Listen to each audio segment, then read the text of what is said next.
Inside today's video, we're going to talk about the burden of proof in a civil lawsuit. What is it, and who has the burden?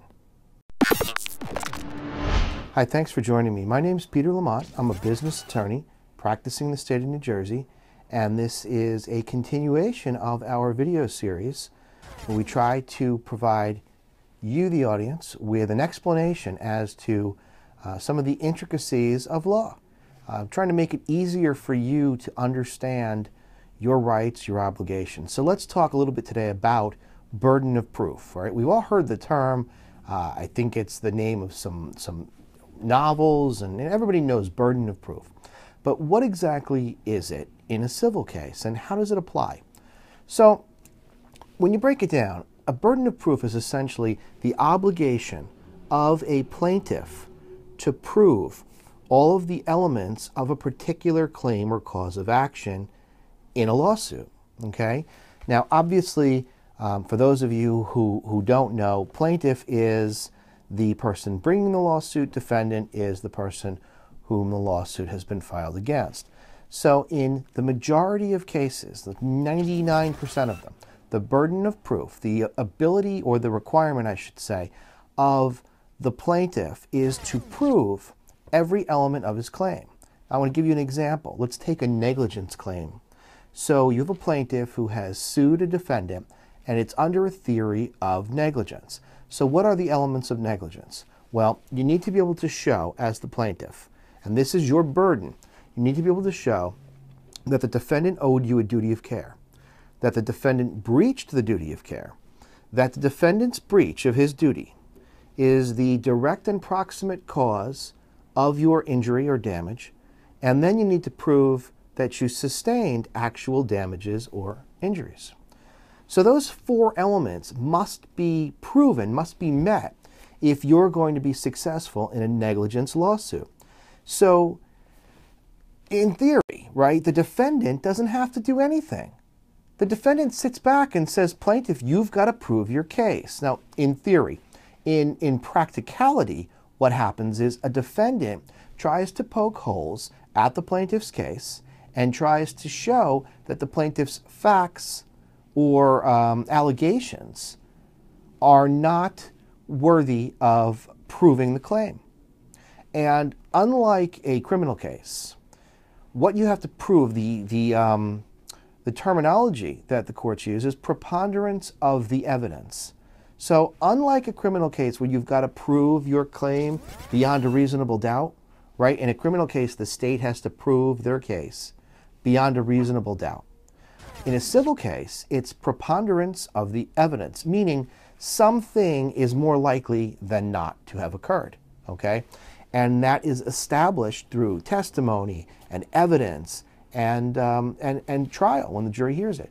So burden of proof is the plaintiff's responsibility to lay out and show that each element of a claim or cause of action has been met. And I gave you the negligence example, but it could be a contract, it could be defamation, it could be a law against discrimination suit. It's their burden. Now, I said that 99%-ish of all cases require the plaintiff to have the burden. I want to talk for a second about the 1% or so that require the defendant to have the burden of proof, where the burden shifts. And typically, you're going to find that in cases where the defendant is trying to prove an affirmative defense. So they're establishing a defense. Let's say for a contract action, one of the defenses that the defendant says is, there is no breach of contract because I fulfilled the terms of the contract. If that's his affirmative defense, then he would have to prove that he did fulfill his terms of the contract. And then the other time where you're going to see it is in situations where a defendant is going to bring in a third party. So in other words, a plaintiff sues the defendant, and the defendant says, wait a minute, this isn't my fault, right? This happens a lot in construction cases, where the plaintiff sues the general contractor, and the general contractor says, no, it's the subcontractor. So the general contractor sues the subcontractor. Now, the subcontractor is a third-party defendant. In those cases, the defendant has the burden of proof to prove his claim against the subcontractor. And really what happens is that the contractor, all right, now follow this for a second, the contractor, who is a defendant in the case against the plaintiff, becomes a third-party plaintiff in the case against the subcontractor. So you can see how that works. Essentially, they're the plaintiff in that case.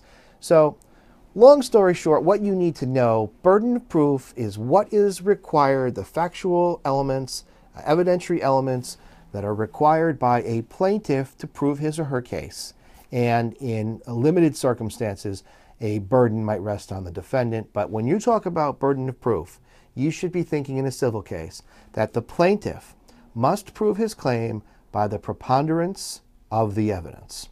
Now, if you want more information about this specific topic, I'm going to post a link down below to a blog post that goes into this a little bit more in detail. And otherwise, you can always give me a call. It's 973-949-3770, or shoot me an email, plamont@peterlamontesq.com. Be happy to answer your question. I do thank, by the way, all of you guys out there who have sent in questions, either by posting comments in the sections below on the YouTube channel or directly through email.